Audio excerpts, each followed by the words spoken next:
Vamos lá então? Vamos pegar nossos livros, né? No caso, o livro Nascidamente, e abri-lo na página de número 29, onde nós paramos na semana passada. Estamos concluindo o capítulo 2 para entrarmos no capítulo 3. Nos primeiros minutos agora desse estudo, nós vamos concluir o capítulo 2. O tempo dando, nós entramos no capítulo 3, tá ok?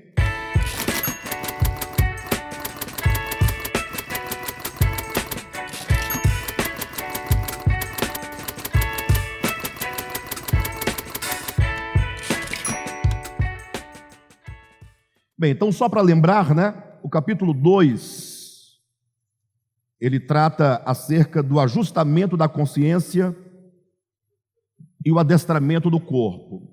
Bem, esse título, o ajustamento da consciência e o adestramento do corpo, foi um título sugestivo que nós colocamos para nos referir a duas coisas que, num primeiro momento, parecem a mesma coisa, parece ser o mesmo objeto, mas que eles estão diametralmente opostos. No caso, quando falamos do ajustamento da consciência, nós vamos explorar isso um pouco mais à frente do livro. Não fiquem desesperados, porque nós vamos aprofundar nessa questão. O ajustamento de consciência fala exatamente da obra do Espírito Santo, chamada na Escritura de justificação. Que nós somos justificados pela fé. Ou seja, o ensino da Escritura é que somente o Espírito Santo, por meio da fé enquanto fidelidade para com o Cristo de Deus, com sua pessoa, para com as suas palavras, ensinamentos, sua obra, somente por meio da justificação é que o Espírito Santo, então, ele toma a nossa mente e o nosso coração, e ele ajustamento de ajustar, né? Ajustamento de justificar, o mesmo que alinhar, o mesmo que sintonizar o nosso ser, mente, alma e coração, com a vontade, o caráter de Deus. O que significa que todos os homens, por causa do pecado, eles estão desajustados em relação a Deus. É como, por exemplo, imagine vocês uma grande estação de rádio, passando ali músicas bonitas, né, coisas boas, e uma pessoa muito distante, ou bem distante daquela estação, com o seu radinho ali, com o objetivo de captar aquela estação. Só que aí o rádio está fora de sintonia. Ele pode pegar outras emissoras, ou ele pode ficar com aquele chiado, mas porque não está sintonizado na sintonia daquela rádio específica de que estamos falando, então podemos dizer que esse rádio está fora de sintonia com aquela estação de rádio. Assim é o homem. O homem tem o coração. O coração foi feito por Deus para amar a Deus e para crer nele. Com o coração nós amamos. Com o coração nós cremos em Deus. Agora, uma vez que o homem ele está na condição de pecado, esse homem está desajustado. Ele está fora de sintonia. Vocês querem uma prova de que o que estamos colocando é verdadeiro e não falso? Basta você, por exemplo, olhar para Jesus. Jesus, enquanto homem, foi um homem em perfeita sintonia com o Pai. Quando ele dizia, eu e o Pai somos um, ele estava dizendo que o coração do Pai e o coração dele, Jesus, eram um só. A mente do Pai e a mente do Filho, uma só. A vontade do Pai, a vontade do Filho, uma só. O homem Jesus foi um homem plenamente justificado, nem poderia dizer justificado, poderíamos dizer em pleno ajustamento com o Pai, né? Então, por isso que ele diz que ele amava o Pai e amava a vontade do Pai e fazia a vontade do Pai. Agora, olha para nós. Quando nós olhamos para o nosso coração, para a nossa alma, para a nossa vida, para as nossas ações, em relação a Jesus, o seu viver humano, as suas obras, o que nós observamos? Que nós estamos fora de sintonia. Nós amamos o que Jesus não ama. Nós fazemos o que Jesus não fez e não faria. Nós desejamos o que Jesus não desejava e não deseja. Lembra que Paulo vai dizer em Filipenses capítulo 2, tende em vós o mesmo sentimento que houve também em Cristo Jesus? Ou seja, enquanto nós temos um coração partidarista, com inimizade, cheio de ciúme, de contenda, de porfia e outras coisas mais, isso prova que este homem que assim está, ele está precisando de ser justificado. Ele tem que ser ajustado. Ajustamento de consciência, portanto, é essa obra do Espírito Santo de trazer o homem, mente, alma e coração, e ajustar, alinhar, sintonizar com Deus. Então, nós estamos neste caminho. Agora, como essas questões são extremamente espirituais, é uma questão que não dá dinheiro. Presta atenção nisso que eu estou falando agora.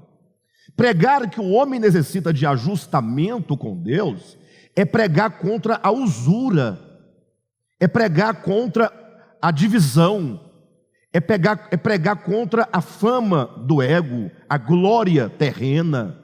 Ou seja, essa pregação de Cristo, ela destrói tudo o que o homem caído deseja nessa terra. Então, essas palavras de Cristo, esse ajustamento de consciência, ele vem de encontro aos anseios do homem desalinhado de Deus, ao homem desajustado de Deus. Então, não é uma mensagem apetitosa, que você fala, que maravilha, é tudo o que eu quero ouvir. Pelo contrário, muitos dizem, duro é este discurso. Então, como esta mensagem do ajustamento de consciência não dá dinheiro, não dá fama, não constrói império, o que a religião caída dos homens resolveu fazer? Resolveu substituir a ideia de ajustamento de consciência por alguma coisa parecida, porque se é parecido, engana as pessoas. Aí a religião inventou o mero comportamento exterior. Criou um conjuntinho de regras, dizendo, se você fizer cumprir essas 10 regras, você estará bem com Deus. E aí, embora você não esteja ajustado, embora você não tenha uma consciência santificada, embora você ainda esteja cheio de problemas do velho homem, do pecado, a sua aparência externa acaba enganando as pessoas, enganando a você mesmo, né? Que é o que nós chamamos de adestramento do corpo. É um comportamento que se aprende. É um comportamento que não requer mudança de coração para praticar. Querem ver uma coisa? O cristianismo diz assim, olha, beber e fumar é pecado. Não é assim que eles dizem? Embora não seja algo estritamente bíblico, mas tudo bem. Eles falam, beber e fumar é pecado, portanto você não pode nem beber nem fumar. Logo a pessoa para de beber e fumar, o que ela pensa? Então eu estou salvo, estou ajustado, estou bem, estou santificado. Ora, e as pessoas todas que não bebem e não fumam e que não creram no Evangelho? Estariam do mesmo jeito, só que os crentes não aceitam, falam, não, você não está salvo, embora você faça o que eu faço. Inclusive há muitas pessoas que não creem no Evangelho, cuja forma de vida exterior é muito melhor do que a de muitos cristãos. Infelizmente, os cristãos, na sua vida diária, não têm uma vida assim tão louvável, né? Tem muitas pessoas que não são da igreja, digamos, grosso modo, e que às vezes são melhores pagadores, menos faladores da vida alheia, menos contendedores, menos facciosos, etc. e tal. Então, esse tema, esse título, né? O ajustamento de consciência, fala da obra de justificação do Espírito de Deus, que é a obra, né, orgânica da salvação, e o adestramento do corpo fala tão somente de uma forma externa, de uma forma aparente, cujo exemplo melhor são os escribas e os fariseus e os sacerdotes do tempo de Jesus. Por isso que Jesus, em Mateus capítulo 23, detona com essa liderança do judaísmo do seu tempo, quando diz: olha, vocês são como o sepulcro caiado. Naquele tempo, um sepulcro caiado, sepulcro pintado a cal, era uma coisa muito grande. Hoje em dia, talvez, um sepulcro pintado a cal não chame a atenção de ninguém. Mas se fosse hoje, Jesus diria que seria: vocês são como um sepulcro com acabamento de mármore. E não somente aquele acabamento de mármore branco, mas um anjo de mármore com as asas assim para trás, para dar aquele ar de que aquele camarada está salvo. Mas Jesus fala: porém, por dentro, vocês estão cheios de morte, cheios de podridão. Ou seja, os fariseus, escribas, sacerdotes tinham essa aparência externa. É o sepulcro caiado, é bonito por fora. Poxa, você até admira a beleza do mármore, mas e como está o interior? Então é isso que esse capítulo 2 denuncia. E o exemplo que esse capítulo 2 traz é o exemplo da parábola do bom samaritano, em Lucas capítulo 10, salvo engano, em que diz o quê? Que havia um homem caído numa vala, precisando de quê? De socorro, de auxílio, de alguém que exercesse compaixão, que exercesse amor. Somente alguém dotado de amor e de compaixão é capaz de socorrer alguém. Daí Jesus, destramente, ao montar a parábola, construir a parábola, ele diz que passaram perto daquele homem caído, que carecia de socorro, dois homens, um sacerdote e um levita. Jesus toma as duas mais altas figuras dentro do sistema levítico, que seriam os líderes do templo, seriam os representantes de Deus diante do povo de Israel. Mas Jesus diz que aqueles dois homens, embora sacerdote, embora levita, eles foram incapazes de manifestar compaixão, não tinham amor. Líderes religiosos, mas desprovidos do poder da verdadeira piedade que levaria esses líderes a socorrer o homem. Então Jesus está dizendo: ora, não adianta ser sacerdote ou levita, não adianta ser pastor, padre, presbítero, missionário, apóstolo, bispo, ministro de louvor, diácono, evangelista, se não tem amor, se não tem piedade. Infelizmente, hoje em dia, quando se fala de igreja, você lembra de qualquer coisa, menos de piedade. Me parece que o cristianismo, de modo prático, e vocês têm que olhar e dizer com honestidade, qual a relação do cristianismo com a piedade, com o amor, com a misericórdia, com o perdão? Qual é a relação? Eu não vejo relação. Eu vejo, quando o senhor falar de cristianismo, de dinheiro. E há quem diga, pessoas de renome, pessoas grandes, que supostamente conhecem a Escritura, dizem que Jesus falou em todo o seu ministério mais em dinheiro do que em salvação. E eu não me recordo de Jesus ter falado de dinheiro em nenhuma situação, exceto para condenar o amor à riqueza, exceto para se referir à avareza, exceto para trazer uma palavra que condena esse apego e amor ao dinheiro. Então, não sei como que chegam a essa conclusão. Quando se fala de cristianismo, você vê as pessoas preocupadas em construir impérios, patrimônios, Não podemos dizer que é de todo dessa maneira. Ainda há escassos pastores, líderes, pregadores que estão falando de Jesus. Ocorre que há outros problemas, talvez, uma visão equivocada acerca de Cristo, uma visão equivocada, mas pelo menos está falando de Jesus. né? Já é uma coisa boa. Mas o que acontece é que quando Jesus fala a parábola do samaritano, ele diz que aqueles dois líderes, eles tinham o adestramento do corpo, eles tinham o adestramento da religião, o adestramento doutrinário, o comportamento exterior, as vestes típicas de sacerdote, eles tinham a aparência de líderes religiosos, eles tinham a Torá, eles liam a Torá, eles jejuavam, eles oravam, eles visitavam, eles cantavam, mas lhes faltava o essencial, faltava o espírito da verdade dominando, controlando e reinando sobre os seus corações. Entretanto, na parábola Jesus continua dando um exemplo agora contrário. Diz que passava um samaritano.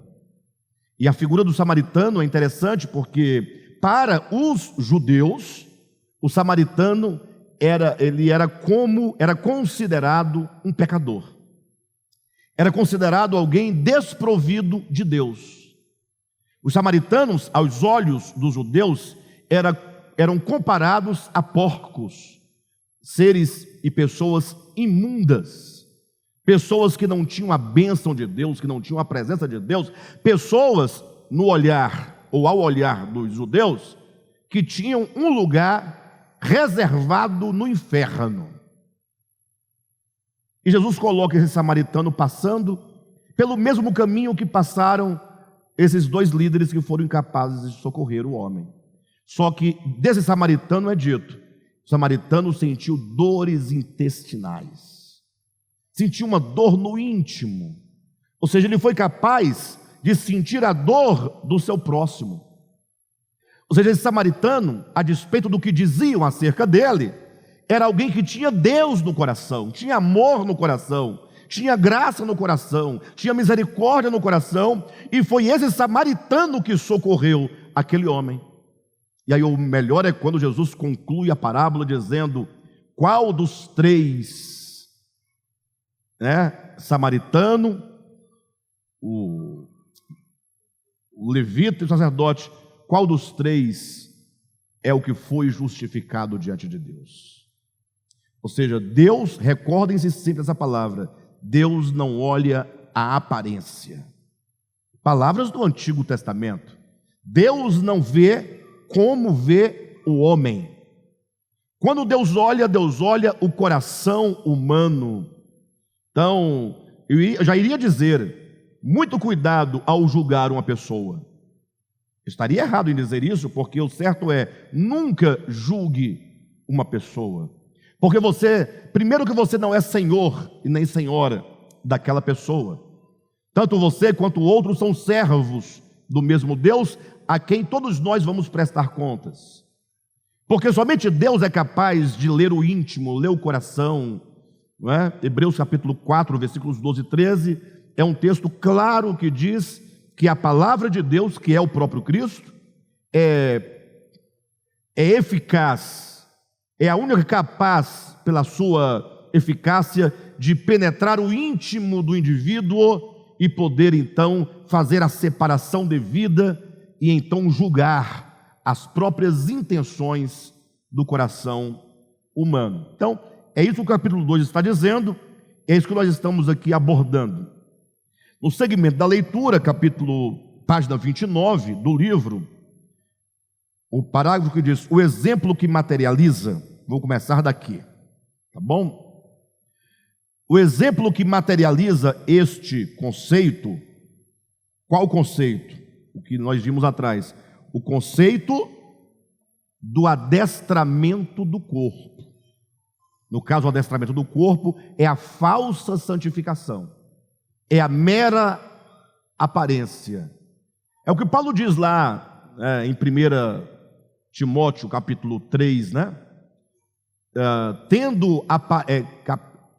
Capítulo 3, tendo aparência de piedade, negam, entretanto, o poder.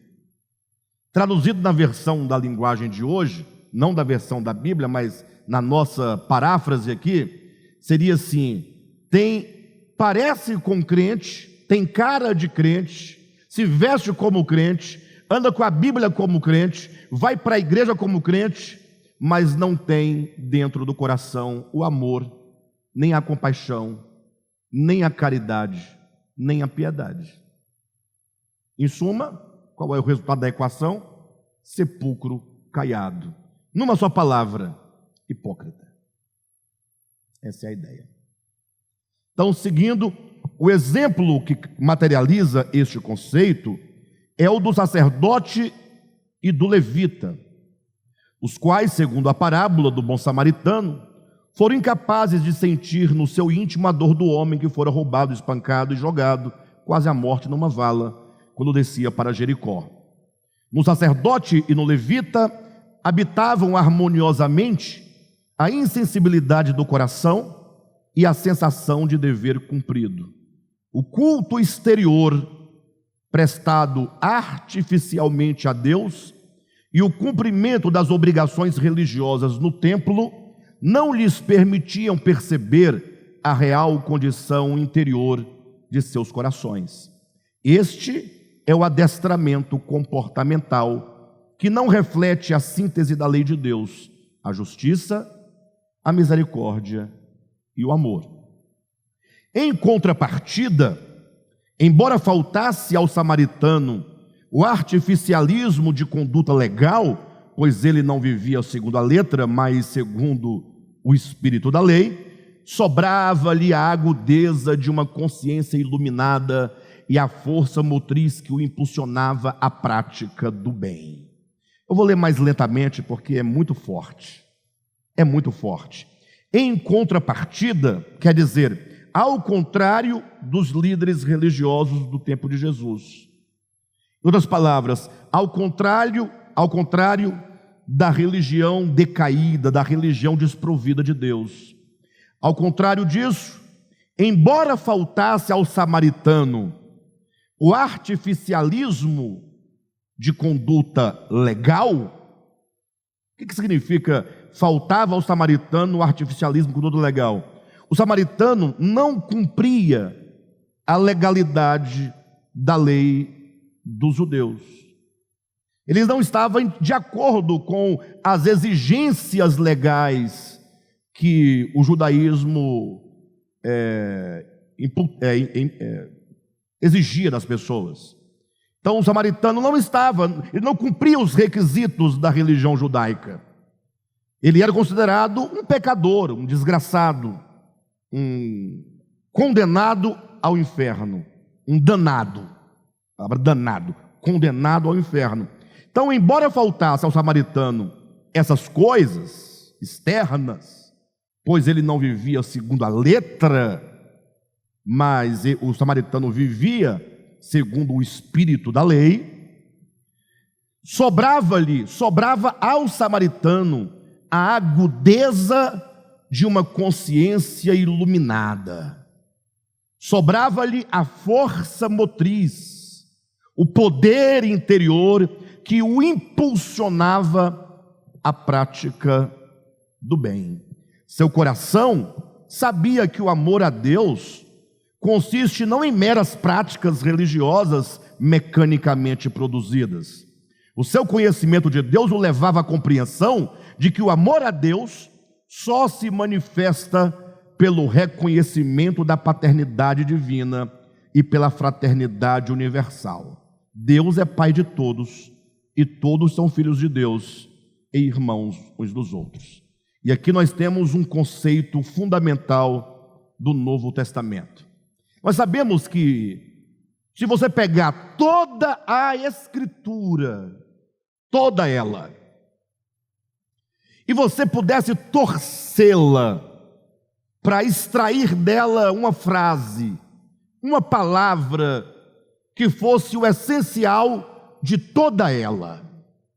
Se você pudesse resumir os 66 livros da Bíblia numa frase ou em duas frases, você vai encontrar, pelas próprias palavras de Jesus, que a síntese da lei e dos profetas, que a síntese da Escritura é amar a Deus acima de todas as coisas e amar ao teu próximo como a si mesmo. A síntese de tudo é o amor.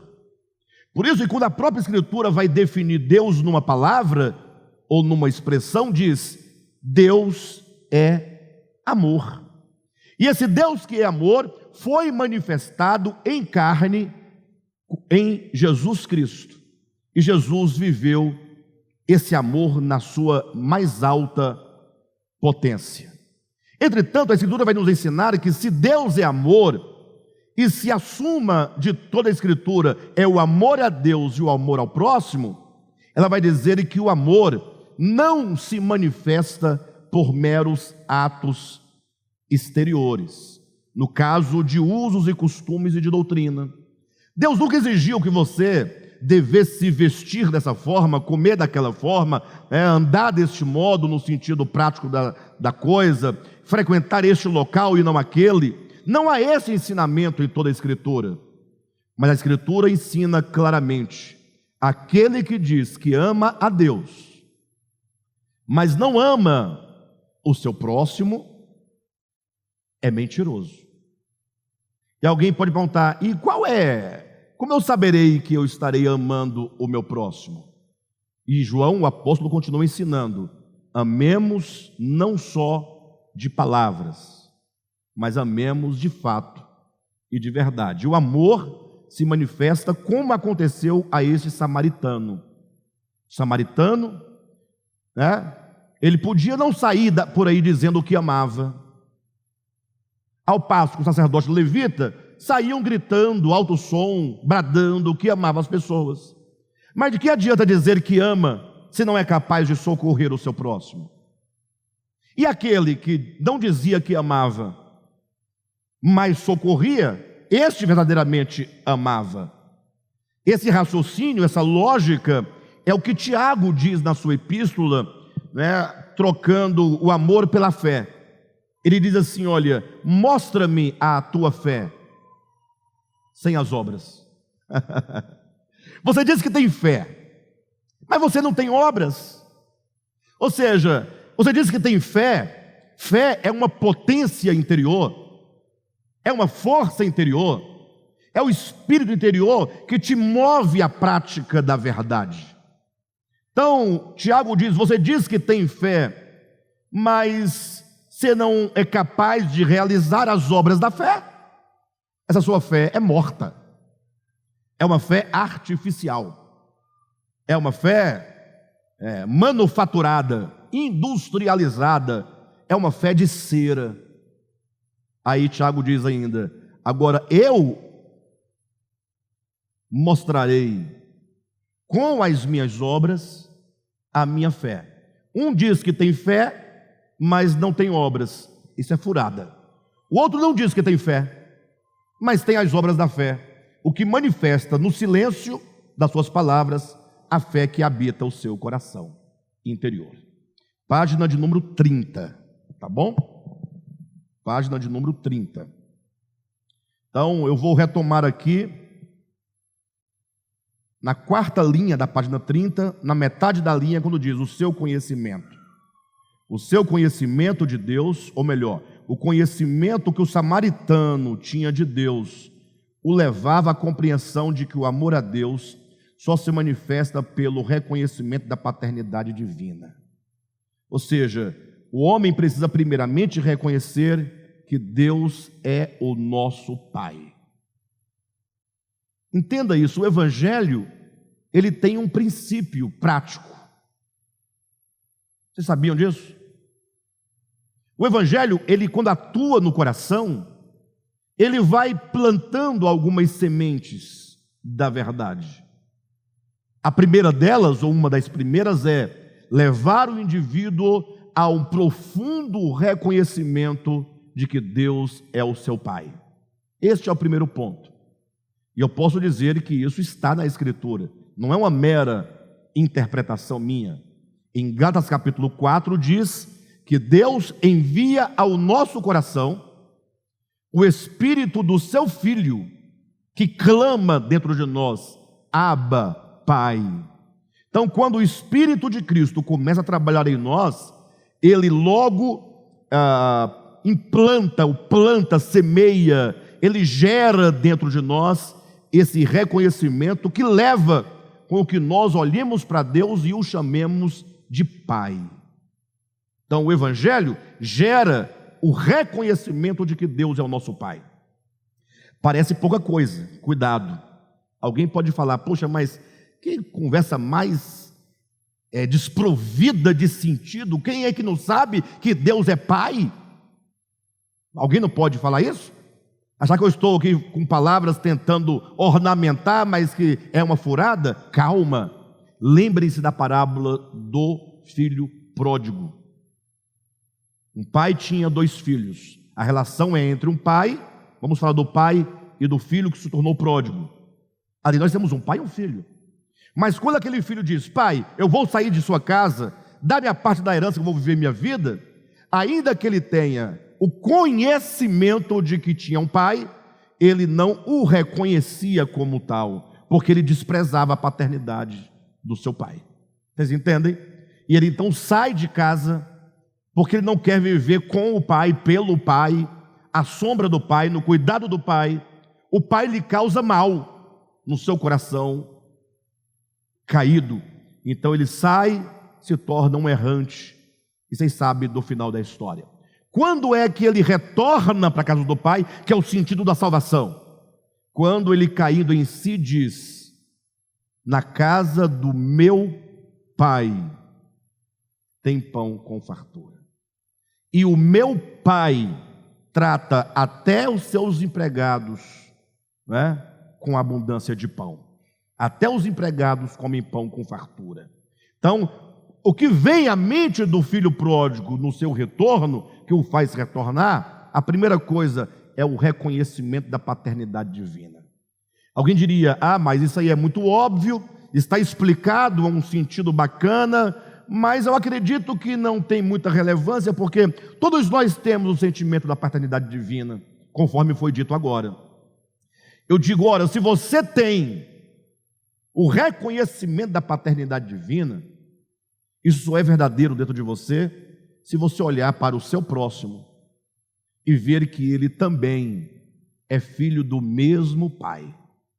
Quem está entendendo? É filho do mesmo pai. É a religião que constrói muros de separação. Efésios capítulo 2 diz claramente isso, que Cristo veio para derrubar a parede da separação que estava no meio. Que separação era essa? Paulo fala aos Efésios, era a lei, era a circuncisão, eram os ritos, eram as doutrinas, eram os credos que fazia com que o povo de Israel se separasse dos demais povos. Então, aquele que reconhece a paternidade divina deve reconhecer a fraternidade universal. Deve ver em todos os homens seus irmãos.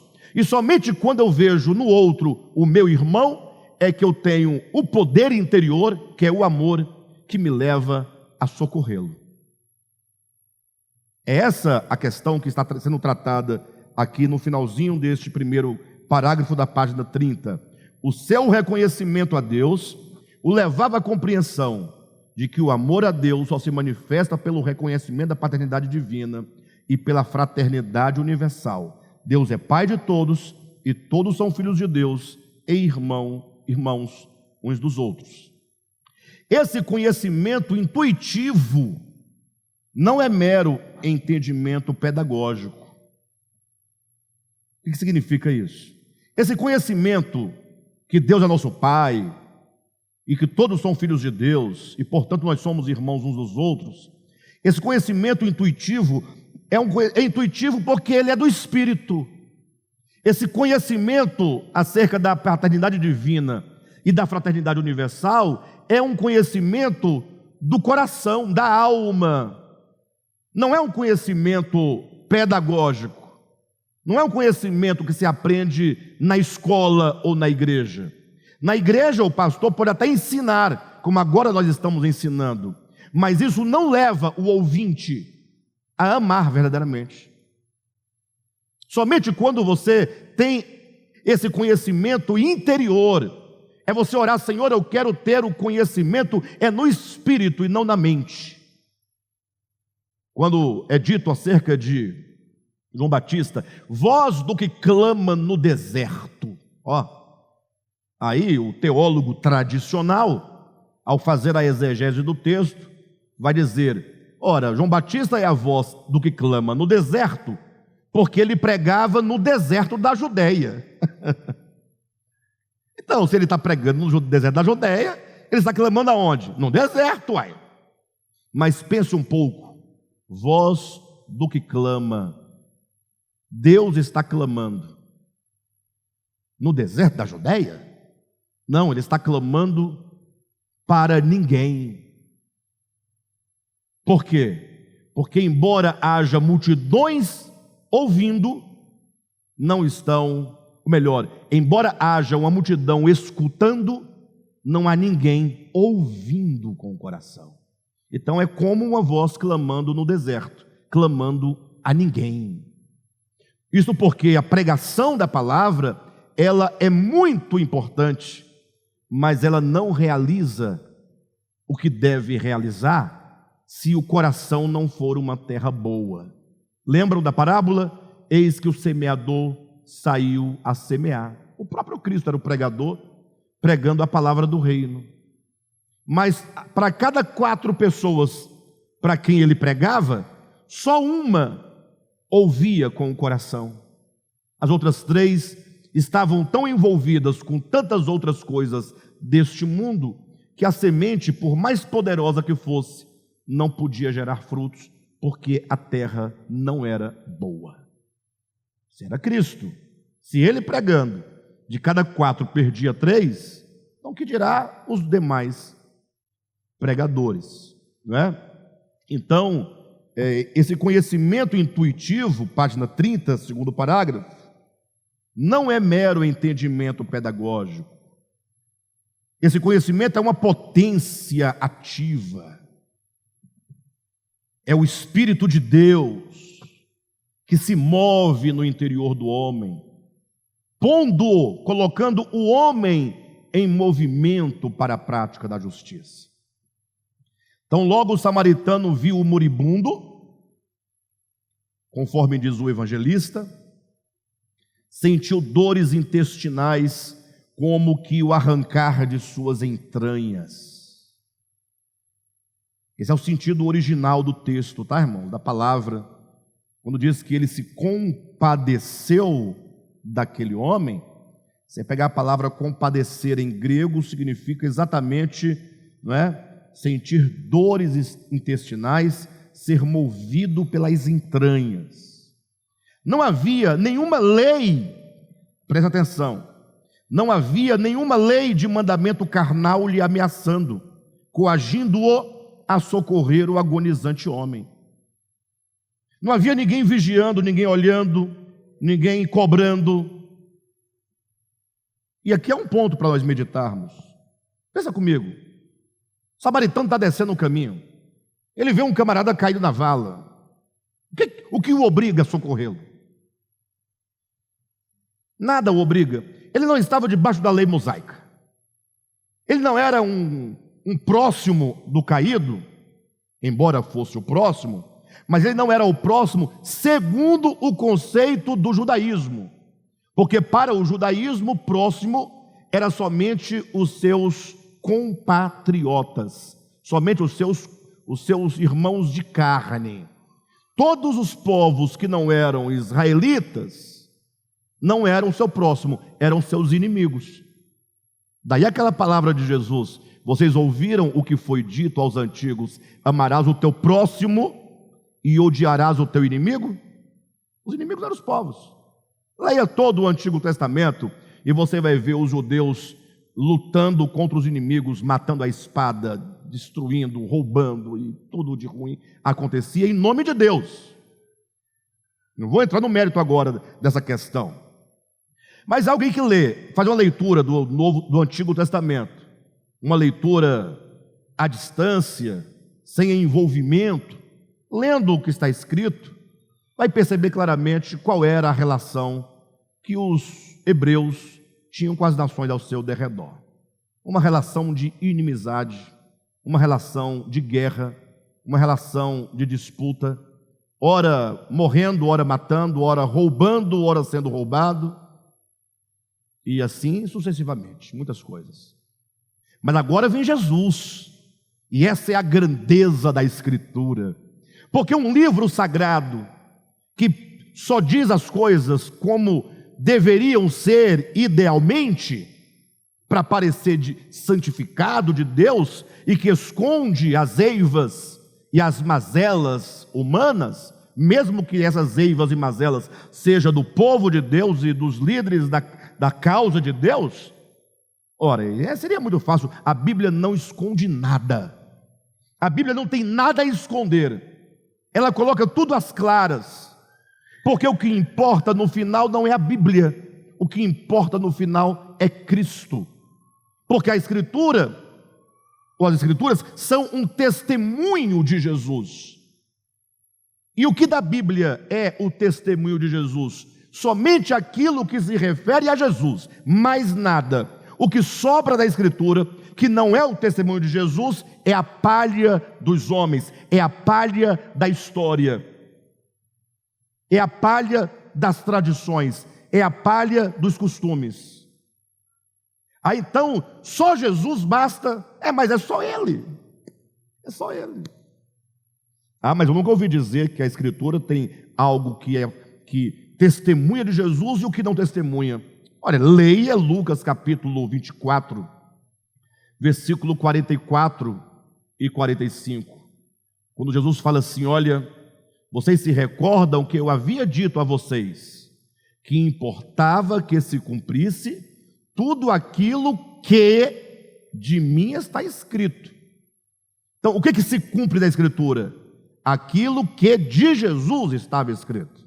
Agora, aquilo que dele, que fala de outras coisas, não tem que se cumprir nada. A Bíblia, ela é todo o preenchimento da história dos hebreus, com suas tradições, seus costumes, suas línguas, suas dificuldades, sua humanidade, no seu tempo. Perfeito? Então, de todo modo, vamos seguindo, né? Não havia nenhuma lei de mandamento carnal lhe ameaçando, coagindo-o a socorrer o agonizante homem. Nada estava ali obrigando aquele homem a fazer alguma coisa. Nada. Afinal, tem um detalhe importante na parábola. Aquele homem poderia ter uma grande justificativa para não socorrer. Ele poderia falar assim: olha, este que está caído é um judeu, eu sou samaritano.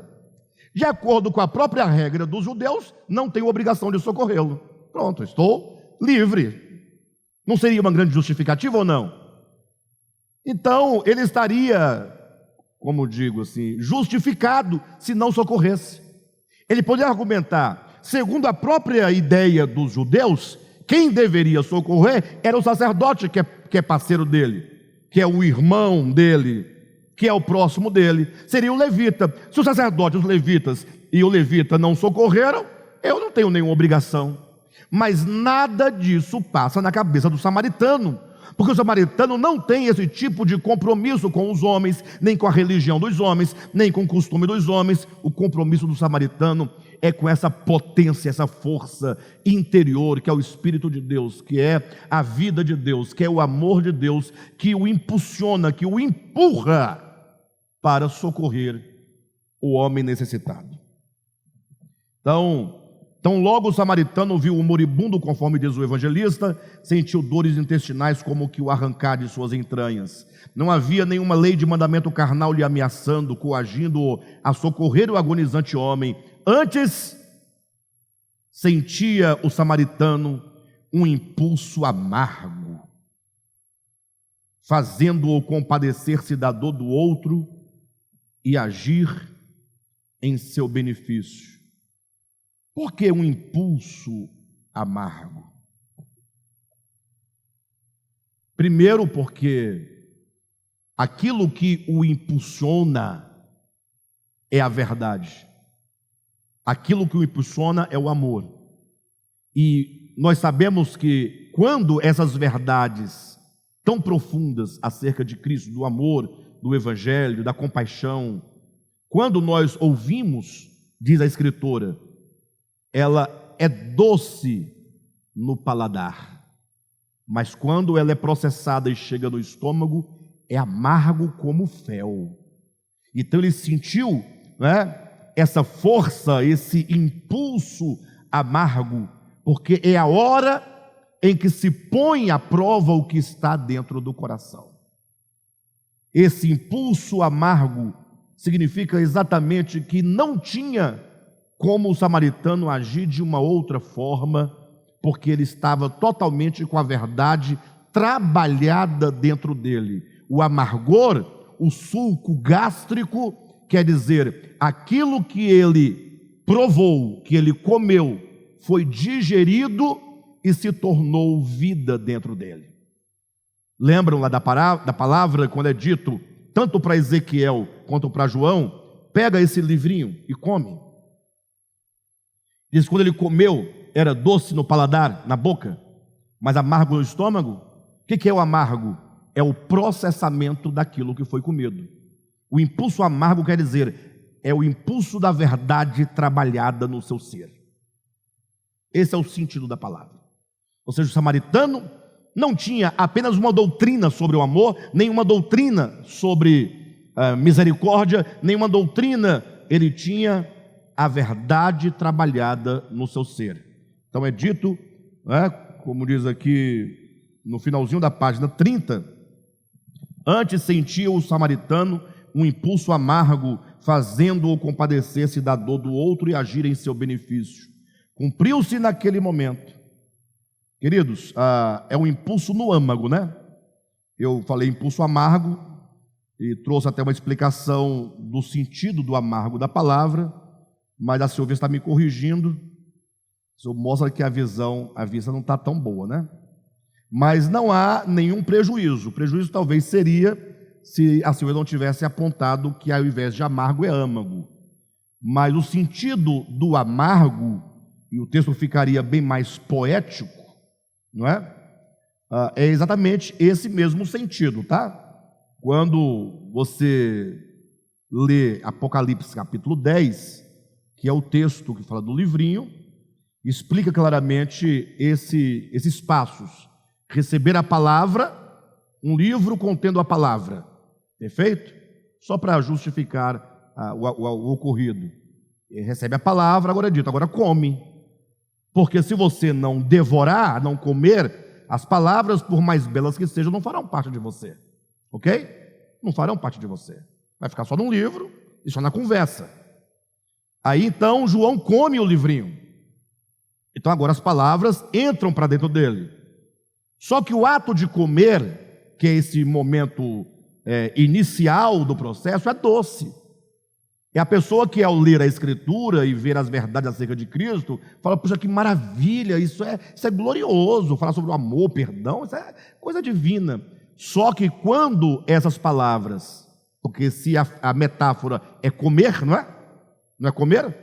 Ela é processada, o que acontece? Vem um suco gástrico e começa agora a processar aquela comida de tal maneira para extrair, inclusive, as vitaminas, tudo aquilo que faz parte de essencial do alimento. E o texto bíblico diz que aquilo que foi comido e que era doce no início é amargo no estômago. O sentido de amargo no estômago, por ter comido, quer dizer a palavra processada dentro de mim, a palavra que agora faz parte de mim. Então eu dei uma explicação de algo que não era exatamente o que estava imediatamente no livro, mas só agregou. E obrigado, Silvia, por você me chamar a atenção. Antes, página 30, sentia o samaritano um impulso no âmago. Então vamos colocar assim, na versão corrigida do livro, virá assim, olha, sentia um impulso amargo no âmago. Ficou melhor, não ficou? Agora com a explicação ficou muito bonito. Agora eu não sei por que eu não pensei nisso antes, né? Sentia o samaritano um impulso amargo no âmago, fazendo-o compadecer-se da dor do outro e agir em seu benefício. Cumpriu-se naquele momento a palavra de Cristo: misericórdia quero, e não sacrifício. Quem foi oferecer os sacrifícios para Deus? Na parábola. Passaram 3 homens no caminho. 2 deles estavam preocupados. Não posso socorrer porque preciso ir ao templo oferecer sacrifícios a Deus. Deus fala: não quero sacrifício. Eu quero misericórdia. Por que as coisas tão simples são tão difíceis de serem entendidas? Ou melhor, por que as coisas tão simples, tão claras, tão patentes, misericórdia eu quero e não sacrifício, por que isso não é falado? Por que não é ensinado? Porque se ensinar as pessoas a não fazerem sacrifícios, antes serem misericordiosas, o que vai acontecer? Até porque vivemos hoje um tempo de distorção do significado das coisas. Quando na Bíblia, dentro do contexto em que Jesus diz essas palavras, ou do contexto, em que essa palavra fora dita no Antigo Testamento, quando é dito misericórdia quero e não sacrifício, sacrifício lá era o quê? Era o sacrifício de um animal. Agora, os dias de hoje, além de ignorar que o sacrifício lá era animal, além de ignorar isso, para não praticar a misericórdia, apresenta o sacrifício como sendo a vontade de Deus. E o pior, o sacrifício não é um sacrifício, é um sacrifício que você pode fazer no sentido de dar ao pastor, à igreja, o dinheiro que você não pode. Quem está me entendendo? Hoje em dia fala assim: pessoal, vamos fazer uma campanha do sacrifício. Você vai dar uma oferta de R$1.000. Mas no dia de hoje, são poucas as pessoas que voluntariamente ou coercitivamente tivesse uma condição de dar R$1.000. A maioria não tem essa condição. Até porque as igrejas estão cheias de pessoas muito simples. A maioria são simples. A maioria. As pessoas mais esclarecidas, tem poucas. E não tem mais porque as esclarecidas estão vendo a farsa. Então, não dá para ficar. Não dá. Daí então as pessoas com menos condição não têm como fazer o sacrifício de uma oferta de R$1.000. Ou melhor, não tem como fazer uma oferta de R$1.000. Aí vem o líder dizendo: mas é por isso que se chama sacrifício. Você vai sacrificar, tirar da goela, tirar dos filhos, tirar da mãe, do pai, do necessitado. E as pessoas acabam caindo nessa conversa fiada, infelizmente. É urgente que nós falemos isso. Não estamos aqui com nenhum jogo, porque não, nós simplesmente estamos demonstrando exatamente o ensinamento da Escritura. Deus diz: misericórdia eu quero e não sacrifício. Seguindo o texto, a consciência do piedoso samaritano. Ficou bonito, né? Porque o samaritano não era visto como piedoso, mas agora, diante do exposto, está claro. A consciência do piedoso samaritano estava ajustada ao justo. Quem é o justo? É Deus. Estava ajustada ao belo. O que é o belo? É Deus. Estava ajustada ao bem. O que é o bem? É Deus. Numa conexão orgânica com Deus, que habitava seu espírito humano. Desse, portanto, do samaritano, se pode dizer que está justificado. Do sacerdote do levita, não se pode dizer que está justificado. Nós vamos trabalhar bem essa questão um pouco mais à frente, mas deixa só eu plantar uma sementinha aqui para ir gerando aí em você uma reflexão, não é? O próximo capítulo desse livro, vai falar sobre o problema maior que leva a tudo isso, que é o problema da teologização da verdade. A verdade não é uma teologia, a verdade não é um credo, a verdade não é uma doutrina, a verdade é algo espiritual, é o próprio Deus, e a verdade, enquanto verdade, habita todo homem. A verdade é a luz.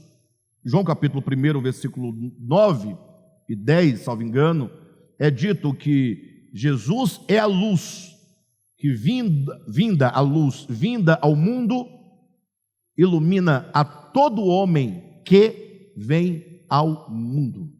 Então a verdade está dentro de todo homem. O problema é que quando se transforma a verdade em dogma, em doutrina, não é? A verdade perde a força, porque não é mais a verdade, é um simulacro da verdade. É um simulacro, é algo fabricado que parece com a verdade.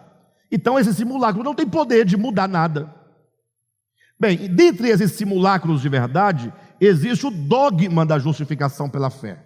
Então vamos entender isso posteriormente, mas vai pensando desde já.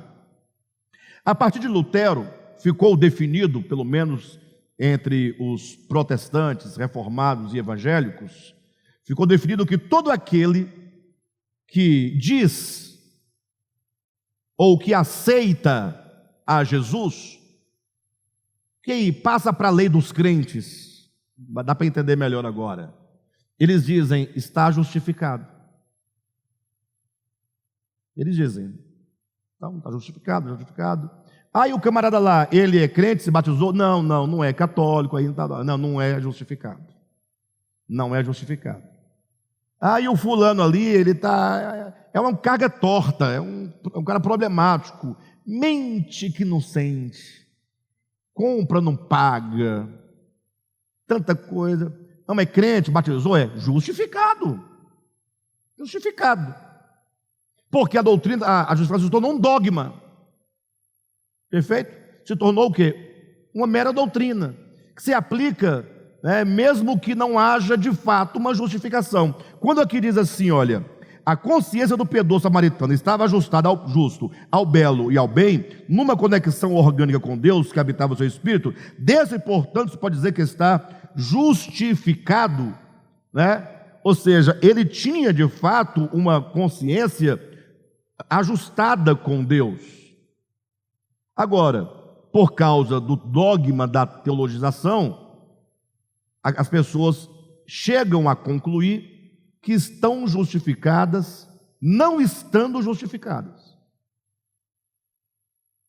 Eu acho estranho alguém dizer, sou justificado pela fé, sou justificado com Deus pela fé, e não ser uma pessoa justificada. Ou seja, ela se diz justificada, mas a mente dela não está ajustada à mente de Deus. O coração dela não está ajustado ao coração de Deus. Ela não está sintonizada, ela não está justificada, ela não está alinhada.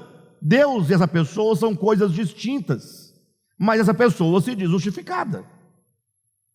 A nossa grande luta, eu não digo luta pessoal, de experiência, mas eu digo a luta pela proclamação e declaração da verdade enquanto ministério, seria talvez uma das maiores, travar uma luta dentro dessa doutrina, a justificação pela fé.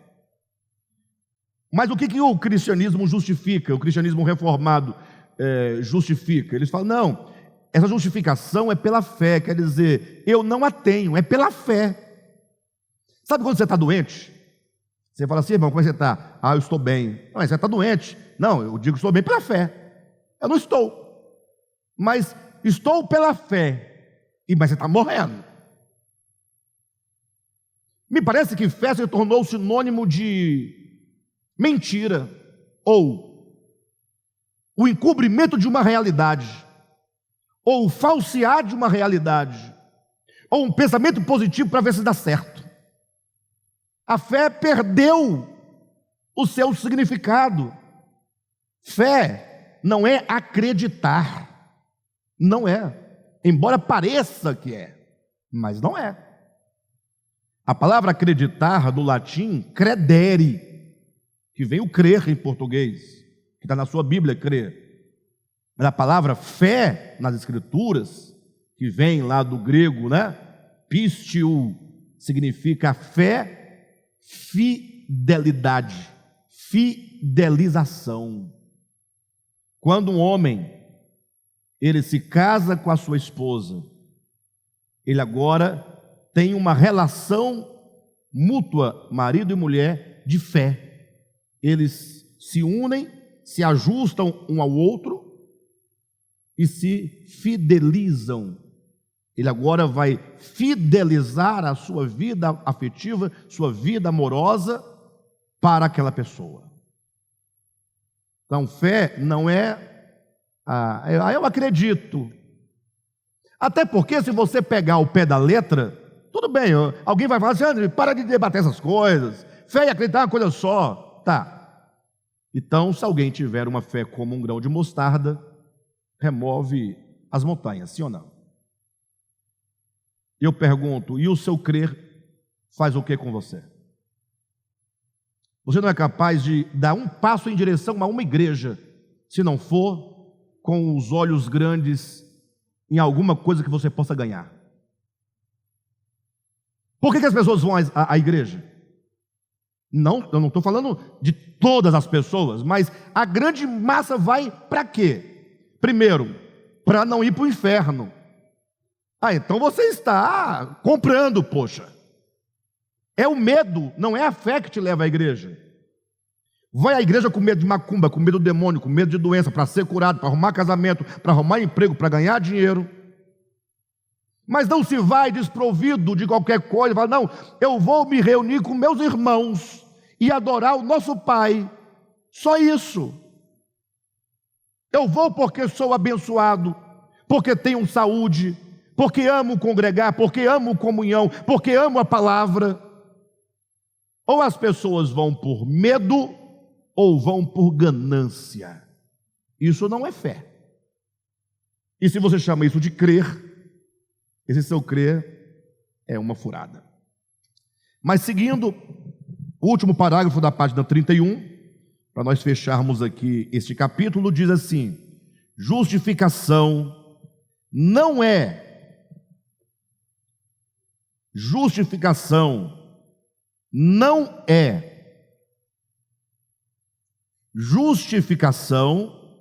não é tão somente o ato judicial de declarar justo o injusto, como quer fazer entender a teologia especulativa.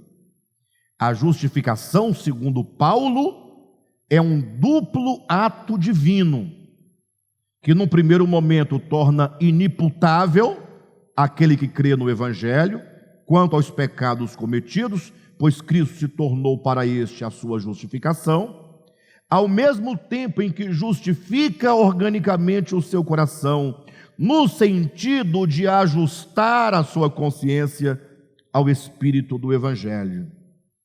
O coração que outrora estava desalinhado, desajustado, fora de sintonia com o Espírito Divino, é agora ajustado e colocado em plena conexão e harmonia com Cristo, de modo que o espírito humano se torna um só espírito com Deus. Quando isso acontece, a luz da candeia do espírito humano se torna o guia pungente que controla toda a sua alma. Então aqui nós temos um breve entendimento e conceito de justificação. Quando diz justificação não é tão somente, quer dizer, não é só isso. Temos que aprender o conceito completo de justificação. Justificação vamos colocar nesses termos para se entender. Justificação são duas coisas. São dois lados de uma mesma moeda. Perfeito? Não são complementares. Não é que um complementa o outro, mas são dois aspectos de uma única e mesma coisa. Justificação não é tão somente o ato judicial de declarar justo o injusto. Ou seja, o que a cristandade fala?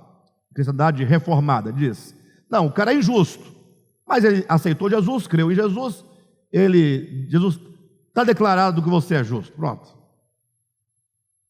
Mas e aí? Não, está declarado, eu declarei. Mas o cara não é justo, eu declarei, você vai brigar comigo? Você vai me questionar? Não, eu declarei. Não é somente isso. Aí vem a explicação, justificação, segundo Paulo. Quando eu digo segundo Paulo, é porque de todos os livros do Novo Testamento, são os de Paulo, sobretudo a Epístola aos Romanos, que trata de maneira específica sobre esse tema. A justificação, segundo Paulo, é um duplo ato divino, que no primeiro momento, torna inimputável aquele que crê no Evangelho. Ou seja, em que sentido eu sou justificado?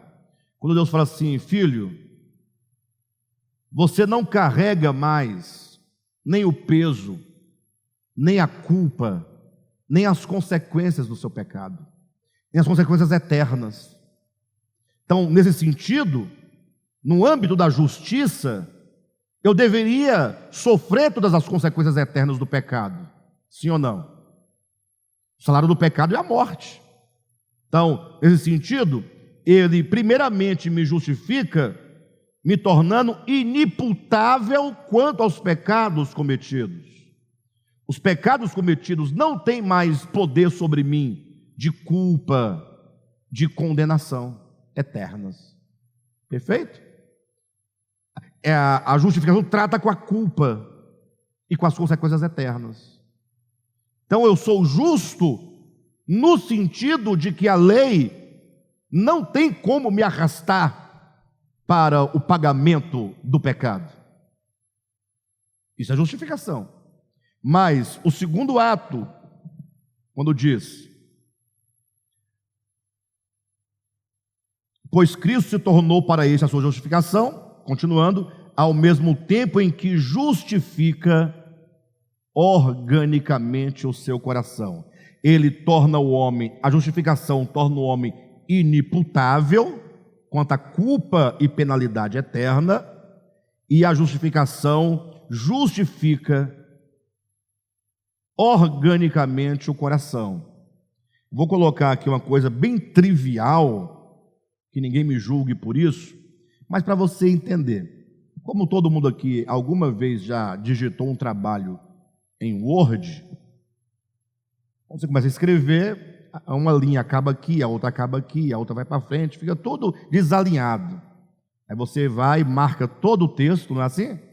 E vai lá num quadradinho com as linhas tudo justinhas, e você clica e vai aparecer o nome assim, ó, justificar, alinhar, deixar tudo numa linha só, tudo ajustadinho. Isso é justificação. Isso é trivial o que estou colocando. Agora imagine, ao mesmo tempo em que justifica, nesse sentido, organicamente o coração, no sentido de ajustar a consciência ao espírito do Evangelho.